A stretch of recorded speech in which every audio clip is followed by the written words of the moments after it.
NHL and having a long career. I want to thank the Preds organization. I feel fortunate that I played all my career in one organization. Take a lot of pride in that. I want to thank David Poyle, the ownership group. I was fortunate enough only have 3 head coaches in my career, 2 goalie coaches, Barry Trotz, Peter Laviolette, John Hines, and Mitch Korn and Ben Vanderklok, and all these guys, they had a huge impact on me, huge influence, especially the goalie coaches. Mitch Korn, early on in my career, I feel like he was able to groom me into an NHL goalie, and then once Peter came along, so did Ben Vanderklok, and we had some great success with him. So very, very thankful for those guys, and you know, all my teammates over the years. Obviously, I feel like my teammates extended my career. I was able to play with a lot of different players. I learned a lot from my teammates. Have a ton of respect towards my peers, and made a ton of friendships over the years. And I feel like, you know, now is the time to kind of look back and reflect, and those are the things that come to my mind. It's the people you meet, players you play with, the relationship you make. Really appreciate that. I want to thank the trainers and the staff we have, first class. I'm fortunate to have pretty much the same training staff. A lot of the staff upstairs since I came to the league, and so even in that area, I've made a lot of lifelong friends, and that's something that I really appreciate. But yeah, I'm extremely happy to sit here and be in this position. It's an emotional day too, but I'm looking back, and I just feel thankful. All right, thank you, Pekka. We'll open it up for questions now. You can just ask for a mic, make your email, we'll deliver.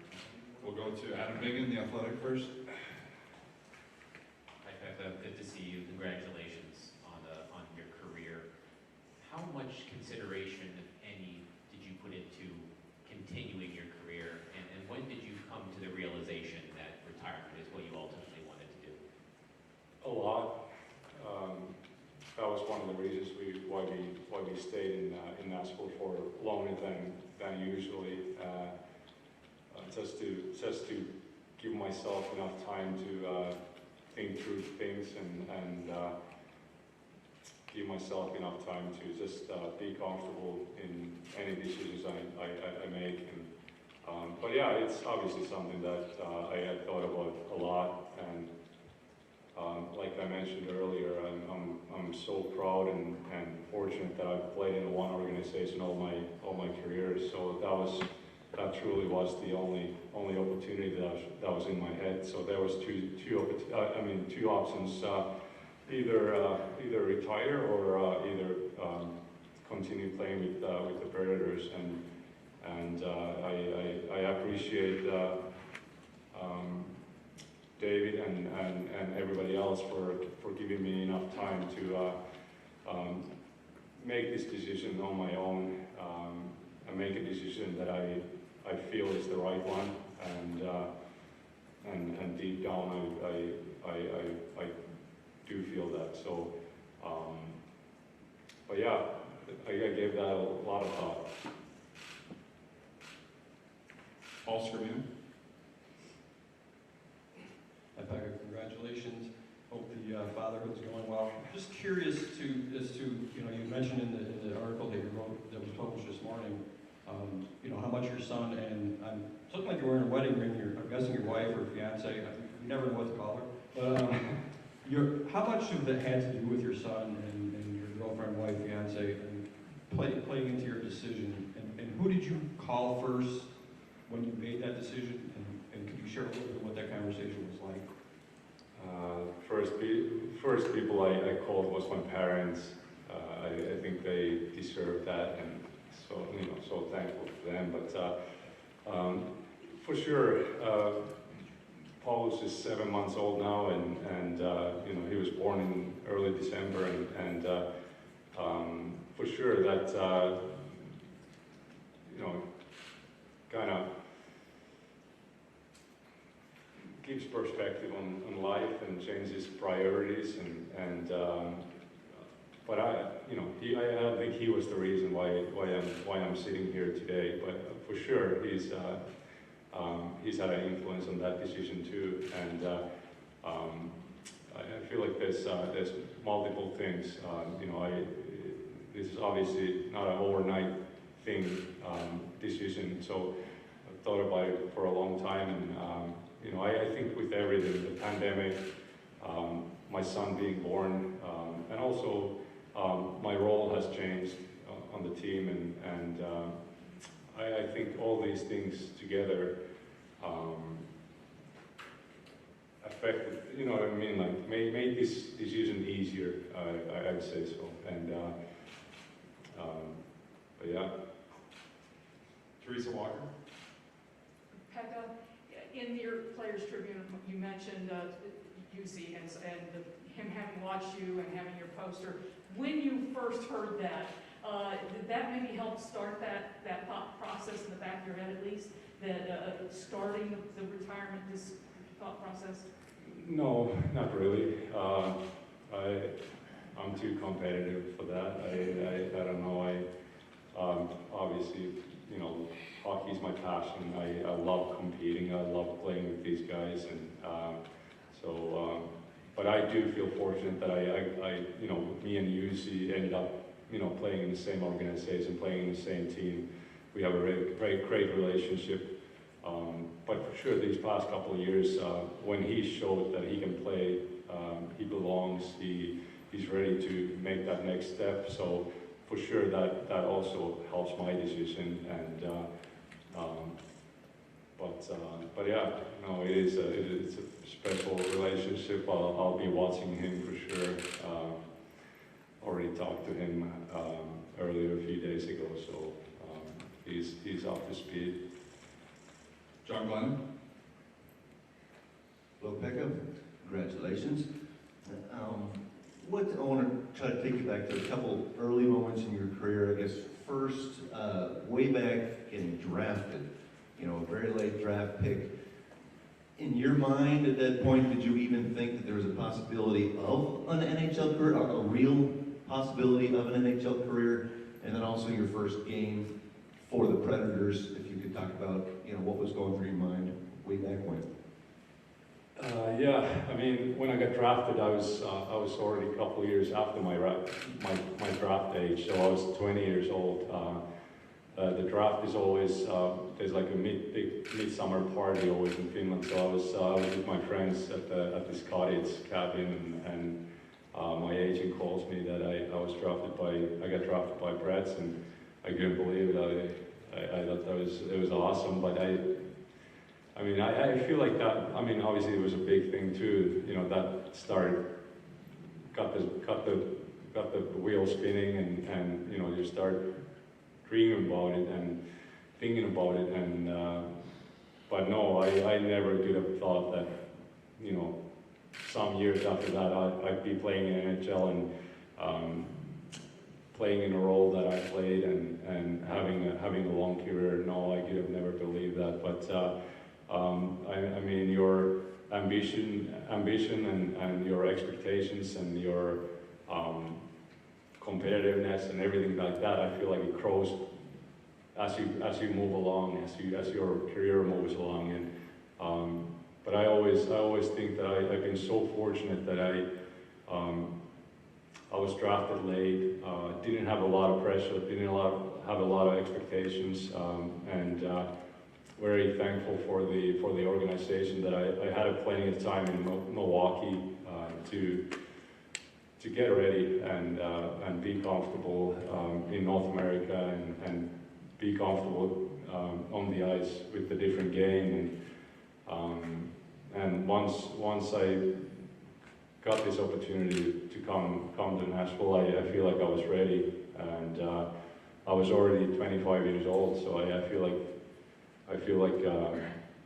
I was ready for it. But you know, for a lot of people, I feel like it was a surprise. But to me, that was it's been a long journey at that point, and you know, I'm very thankful for not every guy have that kind of opportunity to kind of make your mistakes and you know, have time on your side. Steve Lyman. Thank you, congratulations. It's been a pleasure to cover you throughout these years. I'm going to throw two questions at you in one. First is that kid playing street hockey in Finland to now being the all-time winningest Finn in the NHL. How much pride do you take in that? And then as a Nashville Predator, what's the thing you're most proud of your career? That's a difficult question. First of all, you know, playing street hockey with my cousins and my friends, from that little guy to here, I mean, it's been an unbelievable journey.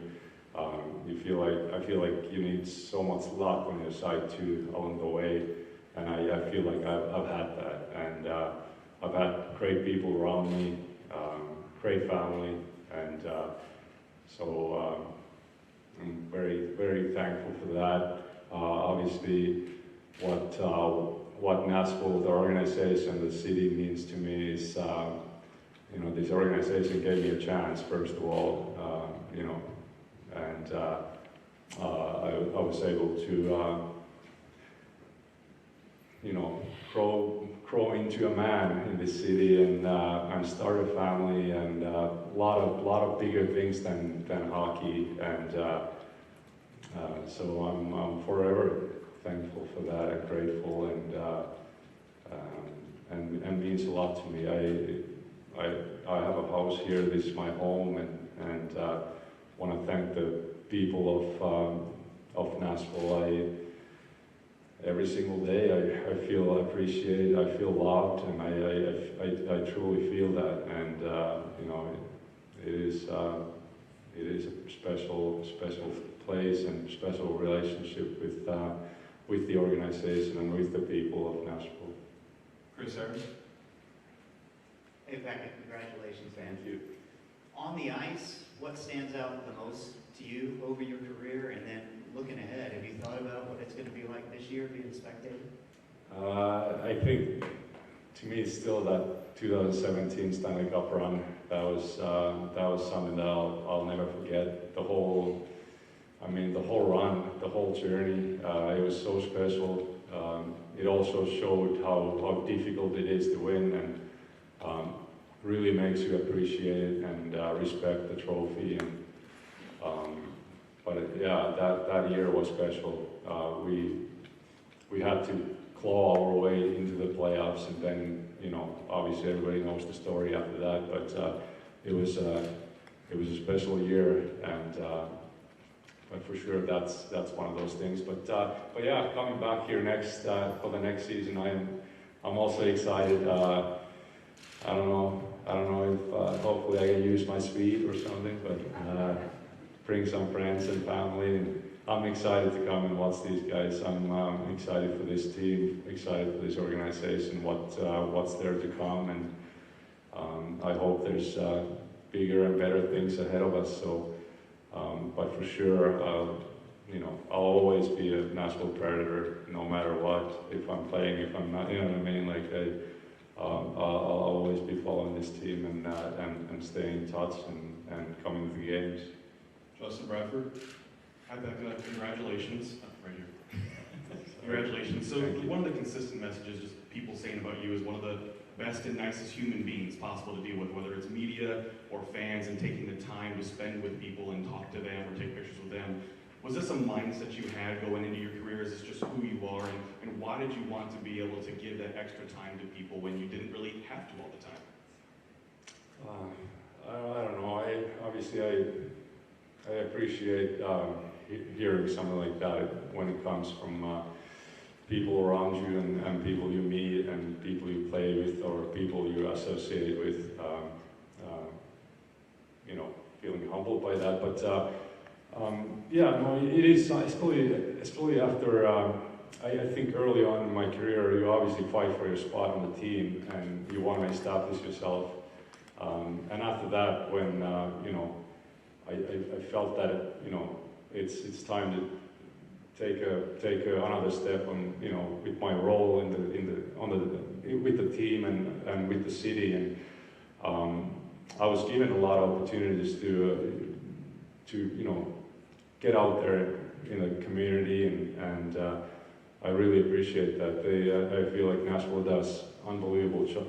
Organization does an unbelievable job with giving us players opportunities and chances to go out there, and that's how it started. I mean, I've always been a shy, more quiet guy, and but I think that's how it started. I think a guy like Barry Trotz was very influential.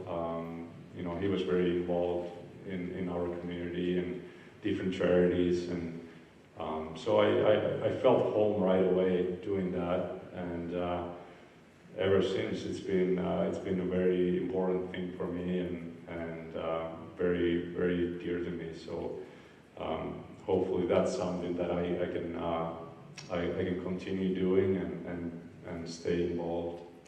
Joe Rexor? Pekka, I wanted to go back a little bit too to your first impressions of, you know, Nashville when you came here, maybe specifically as a hockey town. What did you think then coming here? What do you think it is now? How much has it changed? How much pride do you take in, you know, having an impact on that? When I got drafted, I had to pull out my dad's map and little atlas book and check out where Nashville is. I didn't know much about it. I knew that for example, Kimmo Timonen was playing here. That was the only thing I knew about Nashville hockey. And but yeah, I didn't really have a lot of expectations. I knew about, you know, Nashville being a big country city, country music city. Things like that, but when I first got in, it looked totally different than it looks now. It was way smaller, downtown. Still, I mean, obviously you guys know, but it had the Broadway, had the arena. Didn't have, for example, Gulch or 12 South or all these new neighborhoods, and it did feel a lot different. And obviously the feeling now is it's grown a lot, and also the hockey part has grown a lot and changed a lot, and I feel fortunate that I've been part of that. I've seen it grow. I've seen the youth hockey develop, and a lot of great things happening in this city and around our organization. Brooks Bratton? Pekka, congratulations again. Thank you. We often hear guys when they retire talk about they feel like one of the things that they'll miss the most is the camaraderie with their teammates. And so many of your teammates over the years have said that you've been one of, if not their favorite teammate. I'm wondering what you can say about your teammates, past, present, and are there maybe a couple guys that stand out to you, and how much you feel like you'll miss that camaraderie with the guys?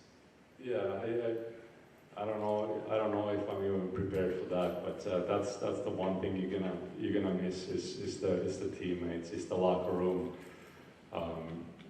having that camaraderie. I think it's truly special what you have in hockey and in team sports. You know, you share everything together, and you create such a close bonds. And I've been so fortunate all my career. I've had amazing teammates, and that's the one thing I'm gonna miss. And you know, there's one I appreciate Joey being here, for example. You know, but it's I don't want to compare teams, and every year is different. But I do, from the bottom of my heart, I appreciate all of my teammates, and obviously, you know, when you play with guys for a longer periods of time, you create more of a connection or more of a friendship. But I don't want to. I feel like I have so many friends throughout hockey that it's hard to bring up a few names. I think the one thing too is having goalie partners from early on in my career. I think you create such a close bond with your partners, and I also realized that it could be different. So I've been extremely lucky to have such a good partners in net, and that we've always been able to support each other, but also push each other with all of my goalie partners. So I really appreciate that. Robbie Stanley?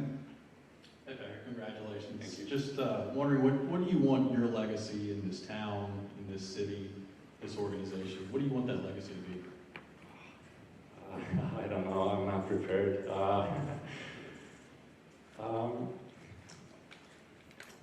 don't know. Obviously there's two sides. One is being a hockey player. I hope that people see me as a hardworking guy, team guy. You know, that's probably my wish.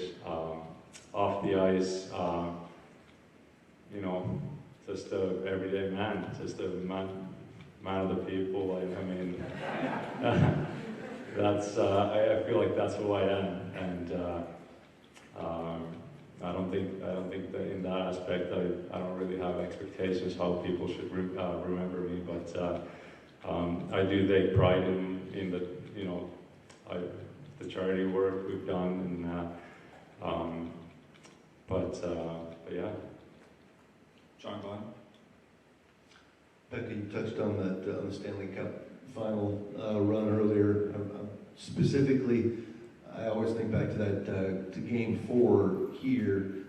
A few breakaway chances, another stop where you had to dive across the crease. I wonder if there's maybe one game for you that in all the career that stands out. Would that be up there, or perhaps the top one? Yeah, it is. Also the Game 3. I remember coming back from Pittsburgh, being down 2-0. Personally, didn't play up to the level I was playing in those playoffs, in those first two games in Pittsburgh. And then I remember coming back for the Game 3 and skating out to the warm-ups, and already then you could feel our home crowd just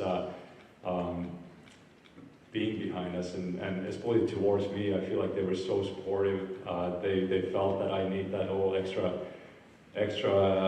feel good, and I really did. And I do remember those, especially those games coming back home, and Game 3 and 4, they were huge. Obviously going back to Pittsburgh for Game 5 being 2-2 situation, so it was a big change for us. Alex Doherty? Pekka, in your Players Tribune article, you mentioned the relationship that you saw between Shea Weber and Roman Josi being so important, and what you wanted to emulate with UC. Just specifically, what did Shea Weber do with Roman that you thought was so impactful, and what you wanted to emulate with UC? Well, I feel like Shea, as a person, as a player, is such a leader. Very naturally, he doesn't have to try to do that, and. But obviously, when Yost first got to the league, Shea was one of the top players, top defensemen in the league, and I feel like them obviously playing together automatically created a bond, created a relationship between those two, and you could tell that Yost was such a talented player, but he was learning from Shea, and Shea was willing to help the guy, and it was a great bond, and now I'm not saying that Yost is that good because of Shea, but now you look at Yost, and he's a captain of this team, and he's a leader, and he has all those qualities, and he's grown as a player, as a man, and it's great to see how these things go over the years, and I'm excited for the same thing. I'm excited for UC for years to come in this organization. I know that he's going to be playing a huge role and he's gonna grow into a leader too. All right, we'll take one more from the in-person crowd and then turn it over to some on Zoom. We'll go to Darren McFarland. Pekka, you talked about the family dynamic at home, your role changing, factoring into this decision. For all the people who were there in the final regular season game against Carolina, it's hard to recreate that night. How much did that factor in, and what will you remember about that night against Carolina? Yeah, I don't know how much that factored, but yeah, you can't reproduce that. It's for sure. I think everything went like in movies. I mean, it was such a, now looking back, such a special ending to my career. I don't know, you could feel that right away after the game and everything like that. It was, I mean, such a special game, but yeah, I don't know how much, I tried to keep that game separated from my decision, if that makes any sense, because it was also emotional and it was all those things. So I tried to keep that game kind of out of my decision making. But you know, now knowing that that was my last game, it was what a way to end, and very thankful for my teammates too. You know, being there and you know, beating first of all good team and you know, for myself, selfishly having a shutout, and that's it does feel good. All right, thank you everyone in person here. We're going to take 3 from those of us who are joining on Zoom. So Pekka will just come over the audio. You can look down at the camera right here. We'll go to Jeremy Kagover. Go ahead, Jeremy. Pekka, thanks for doing this. I spoke to Nicholas Backstrom when I was working on your 300-win story, and he mentioned the infection that you had back in 2013 and how it could have derailed your career. Now that you're tied for 19th all-time in wins, brought this team within a game of a cup, scored a goal, 4-time All-Star, played the Winter Classic, won a Vezina, et cetera, can you reflect on that time and maybe how concerned you were that you wouldn't be able to play again? Yeah, those were tough times, not gonna lie. First of all, it was a tough decision going into the surgery. I remember at the time I was trying to find out, there was a few goalies who had got it done, and I remember talking to guys like Tim Thomas and a few other guys around the league and their experiences and how did it go and how was the recovery process and everything like that.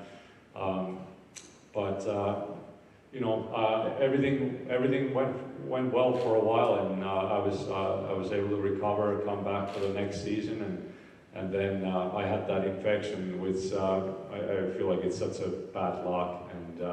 But yeah, that time that was tough, and I think out of 7 months I was on crutches for 5 months, and it felt like forever. And that recovery process was a hard one, and I remember after that season I ended up going to the World Championships in 2014. Ended up having success and then having a really strong next year, and I feel like that really helped me just get over that hump and trust my abilities, and you know, it was but at the time yeah, it was frustrating, and it was I guess serious for a minute, but luckily now we can just look back and it's another memory. Go to Darius Joshua from CBS in Milwaukee.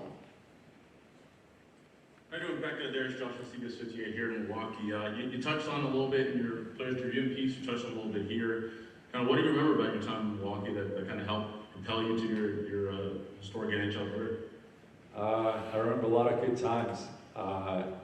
Great city, first of all, great organization. My rookie year in Milwaukee, we ended up going to a Calder Cup finals. I'll never forget that. Same thing, lost the finals in 6 games against Hershey, and but that was just, I remember going back home. What a year it was. I was you know, I'm very thankful that I got to live with Kevin Klein and Paul Brown, our former draft pick, and those guys really helped me that year. We didn't have any other Finnish guys down there, and that was really beneficial for me, for my, learning English and just how to take care of yourself and things like that. So I really have fond memories of Milwaukee. It was a great city and great time, and really enjoyed my time over there. And we'll go to Sean Smith on the forecheck. Hey, Pekka, congratulations, of course, on your retirement and an incredible career. And now that you're moving past that career on the ice, how do you envision your role and involvement with the team moving forward? Thank you. I feel like now is for me the time to kind of take a breather and take a step out of hockey for a minute and just spend time with my family and enjoy this decision and get comfortable with it. And but yeah, I think those are questions that are more present down the road, and it's something that we haven't talked about or done anything with yet. All right, looks like that's all the questions. Thanks everybody for being in attendance. To further celebrate Pekka, we'll have Sean Henry and David Boyle over on the far side, and Pekka will be over there as well. Thanks everyone. Thanks guys, appreciate it.